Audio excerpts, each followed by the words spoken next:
Good evening. My name is Jeff Barry, and I'm a social studies teacher here at York High School. I'm very grateful for the opportunity to speak with you tonight as the guest of the graduating class of 2016. I consider it both a privilege and a distinct honor to have been selected by this class as this evening's speaker. And although this honor is deeply gratifying and humbling to me, I have to admit that it also comes as something of a surprise, mainly because the students before you now know better than anybody else in the room that I am not exactly short on words. You'll notice their laughter. This is especially true for those students who have had a class or two or three with me. Where's my man Connor Ellsmore? Connor, stand up. This poor soul, yes, absolutely, is deserving of your applause. This poor guy had to suffer through 3 classes with me just this semester. We were together every day for the past 5 months, and surviving that is an achievement in and of itself. So thank you for giving Connor a hand. And heck, while I'm giving shout-outs, let me also say congratulations to the members of my own personal lunch bunch. Hi, Chris. Hi, Mac, Cullen, Garrett, Jackson, Jonah, Shannon, Emma, Mia, Logan, Chloe, Sarah, and of course, Joel. Thanks for making my lunch periods this semester so much more interesting. We'll always have the trailer park boys. And a special thanks to my 3 senior facilitators, Jack, Grace, and Emily. You guys did a really terrific job this year of helping me to guide my new team of freshies through their first year, and I want to say thanks. As I was saying, I don't want to question the judgment of these fine young people in the class of 2016, but in selecting a speaker, I would be inclined to choose one who's known for their brevity and conciseness, not one who rambles on endlessly like yours truly. I would choose someone who's focused, not someone with the attention span of a ferret on a double espresso, like me. So when my speech enters its second hour, just remember that you asked for it, okay? I'm just kidding. I've rehearsed it and I managed to edit it down to just under an hour or so. Or roughly how long it takes me to get through just the housekeeping section of my daily agenda. Right, Spencer? Actually, while we're on the topic, do me a favor and just put your hand up if you've been in class with me at some point in 4 years at York High School. Okay then, my apologies in advance because you've probably also heard most of the jokes I'm going to tell. Before I begin, I also want to take a moment to offer our best wishes to those veteran members of the York High School faculty who will be leaving us this year along with the graduating class. Mr. Brault, Ms. Simino, Mrs. Taylor, and Mr. Semprini are all retiring this year, leaving behind some very large shoes to fill, especially Mr. Brault, who wears like a size 15, I'm guessing. And Ms. Simino, who will leave behind some large flip-flops. But all of them are terrific examples of the hard work and dedication that is required in order to have a successful teaching career. And we will miss all of them as they move on to retirement. Let's have a round of applause for them.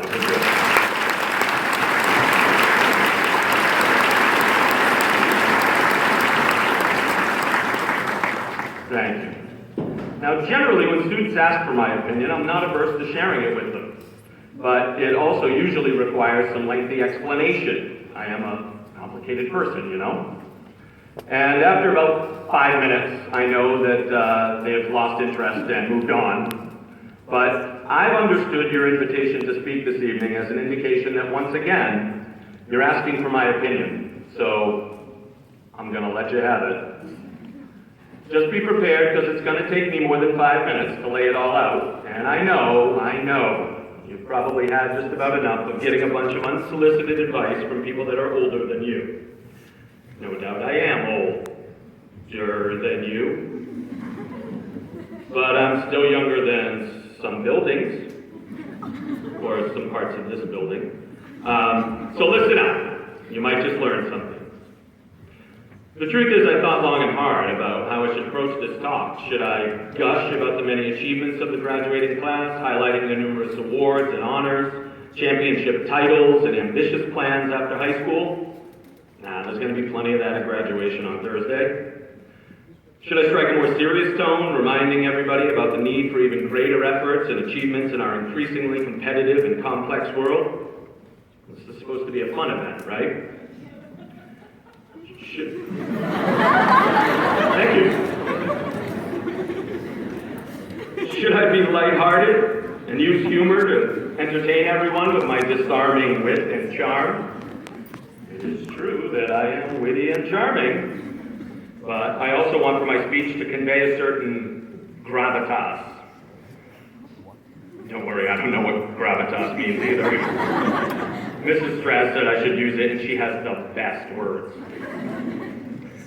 Should I be sweet and syrupy, recounting all the touching moments we've shared in the past few years? Well, everybody knows I get emotional pretty easy, and I promised myself I wasn't going to cry this time. So, ultimately, I drew on an old axiom among educators. It goes like this.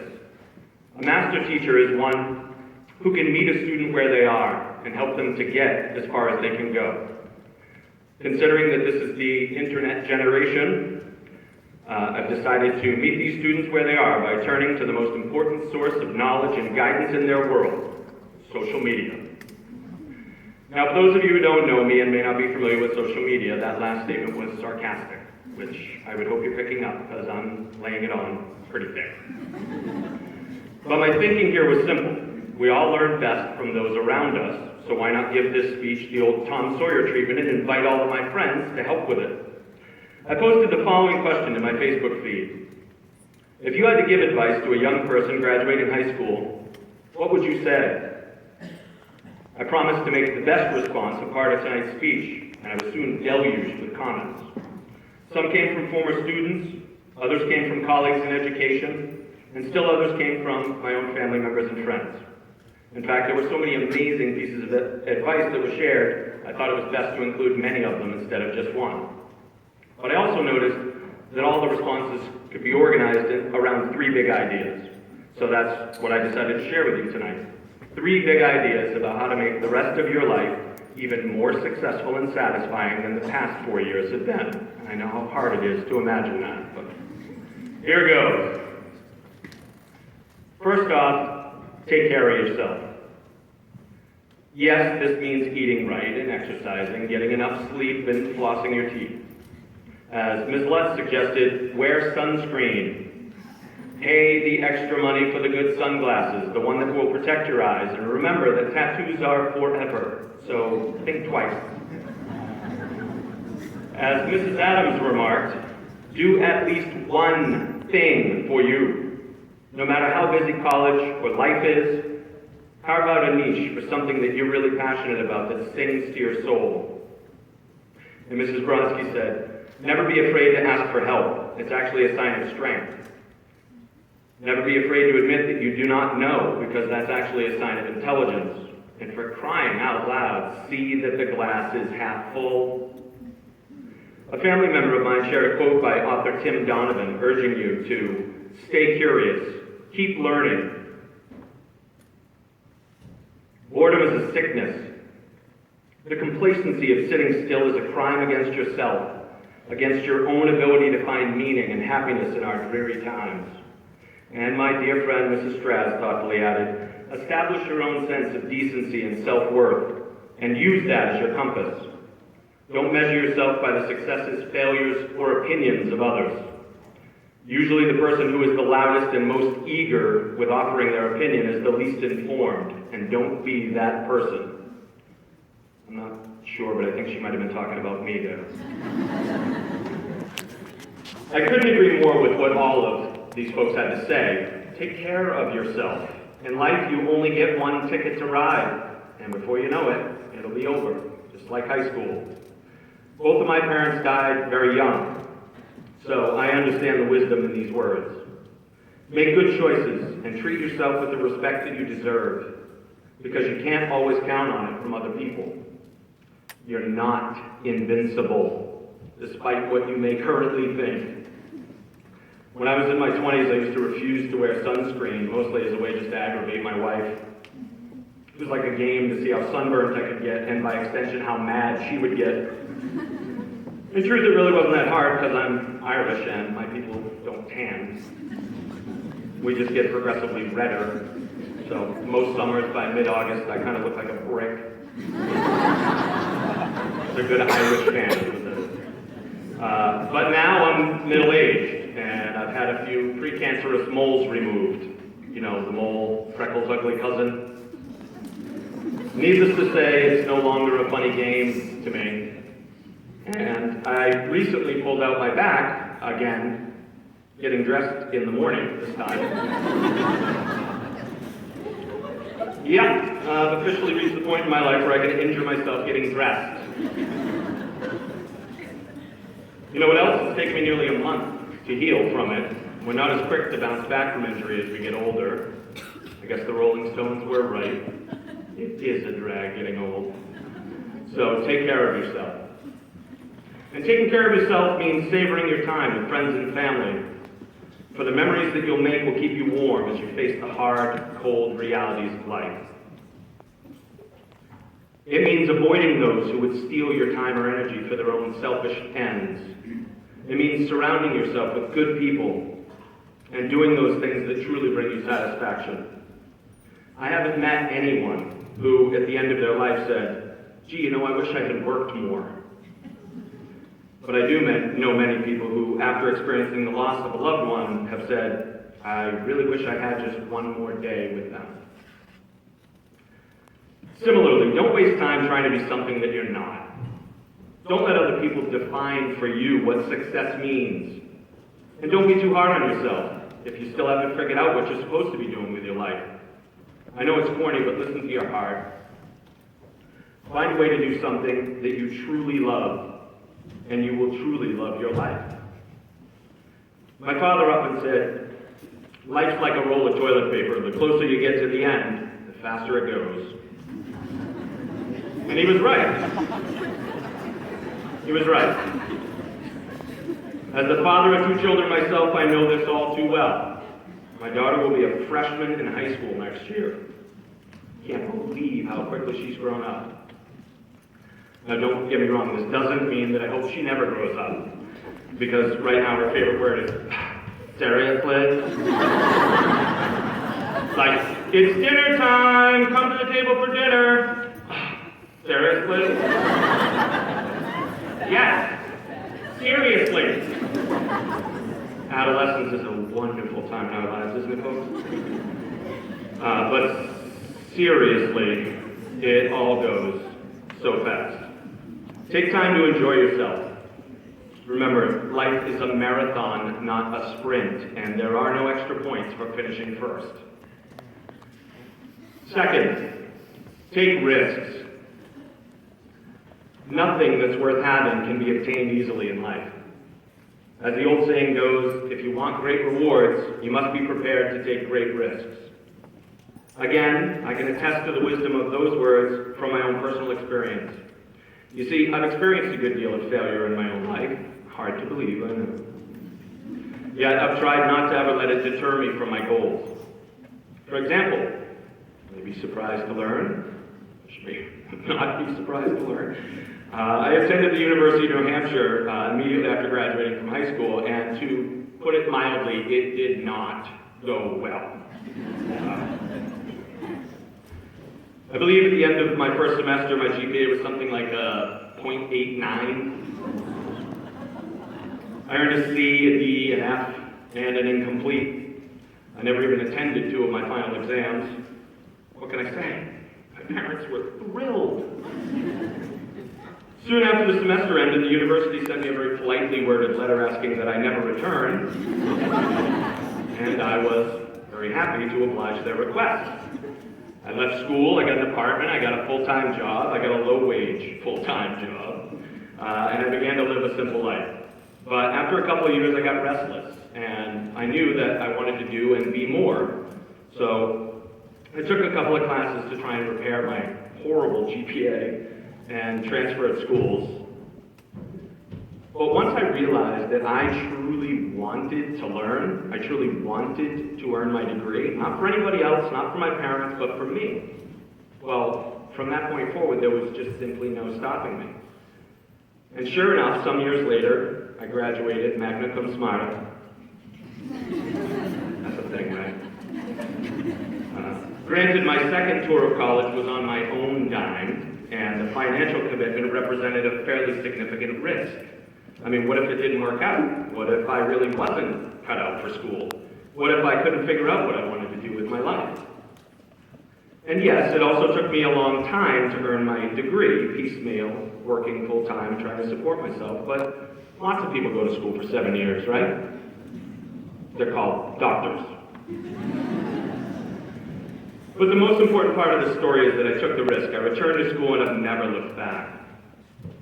Similarly, my wife has recently taken a big risk on her own by teaching herself how to use social media. She set up an account for herself on Pinterest, which is great. It means that now she's on the internet 6 hours a day and every night reads salads out of mason jars. That joke is funnier if you actually use Pinterest, but anyway. Don't be afraid to take a risk. Learn something new or to do something that you don't think you can do. As York High graduate Amanda 70 said, go way out of your comfort zone because amazing things happen when you do. As another of my former students, Jake Moran, who's now working in the field of finance, put it, revel in failure and learn from it.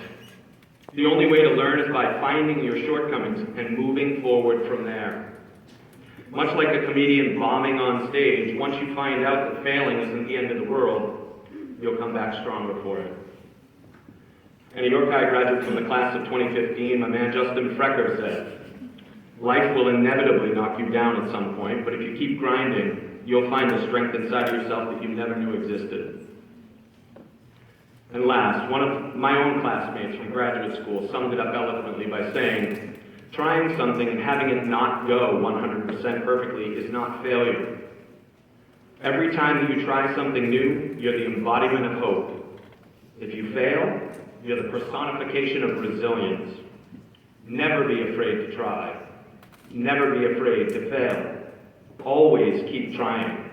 That's what we're here for, to discover things about others, about ourselves, and about the world. And finally, take care of one another. Through my many rehearsals, this was the toughest part, so sorry. Now, I'm not telling you that you should, always put others before yourselves, or that you should devote yourself, to a life of service to others. What I'm saying here is that the worth of every person is best measured in the impact that they have in the lives of others. As another of my former students, Loretta Holmes, now a successful nurse, said, remember that people will remember how you made them feel, so treat everyone with respect. And Mrs. Cogger added, at the end of the day, kindness and compassion matter. You just never know what burdens people are carrying. I personally think that empathy is the most important trait that we possess. Cultivate it, work at it, use it to understand why the clerk at the supermarket is so short-tempered, or why your coworker has such a bad attitude, why that annoying kid in your graduating class is so annoying. Everyone, and I mean everyone, is broken in some way, and it takes very little for us to be the thing that either helps make them whole again or to shatter them completely. Surely there are members of the class of 2016 who have faced terrible hardships and significant struggles in life. But even those worse off here are better off than billions of others on this planet. You are blessed to live in and hail from this community because it is a wonderful community. In fact, I would ask all of you as graduates, just stand up in place. You don't have to move around. Just stand up if you would, please. And turn around. Just look around this room. Everybody here wants the best for you. and is willing to help you succeed. You can turn back now. And you can sit too. You're not used to doing that without a baton now, I know. In my 17 years working in the schools here in New York, I have developed a great appreciation and tremendous gratitude for the support that this community has for education. But don't be so focused on your own success that you lose sight of the struggles that others face. It's entirely too easy for you to insulate yourself in the bubble of York and in the bubble of your own ideology and worldview. And this brings me to my final point. To take care of one another requires that we engage with others. Real life exists beyond reality TV and Twitter and Facebook and Instagram and Snapchat. What's up with Snapchat? Still don't get it. Engage with people. Engage with life. Engage with visceral experiences. Sure, the internet and technology enable us to remain more connected than ever before in human history, but ask yourself about the real value of these connections. I would submit they're a poor substitute for face-to-face communication and engagement in real dialogue, except no substitutes. It is this idea that drew me into the field of education. No, contrary to popular belief, it wasn't the fame, fortune, or enormous wealth. It was the idea that I could help to make a difference in the lives of other people. Just like those teachers who had helped to guide me, who had showed me compassion, and who helped me to go as far as I could go. To the graduating class of 2016, I want to offer my heartfelt thanks and congratulations. This is a special group of young people. Their talents and their abilities range across all of the academic disciplines at York High School and even beyond them. They've studied and practiced their hearts out, and they've achieved much. Their athleticism has produced a boatload of state championships in every season. They are also singers and musicians and artists and writers and scholars and debaters and inventors. And there's even a joker or two mixed into this deck. They've volunteered and they've served others in this community. They've attended public meetings and communicated with policymakers at all levels of government. They've researched, they've analyzed, and they've pontificated. They've applied and been accepted to some of the finest colleges and universities in this country. They've completed vocational training programs, entered military service, and yes, some have also decided to defer college in favor of work or even travel. And they've accomplished all of this before they've even graduated high school. But all of these accolades and accomplishments shouldn't suggest to anyone that you know it all, even though you think you do. On the contrary, you're just getting started, you still require guidance and support, and I hope to have imparted some of that upon you this evening. I leave you with this final piece of advice from our own Mrs. Paula LaRue, who teaches here at the high school, and it goes like this. Contrary to popular belief, these are not the best days of your life. The best is yet to come. I love you guys. Thanks for letting me back.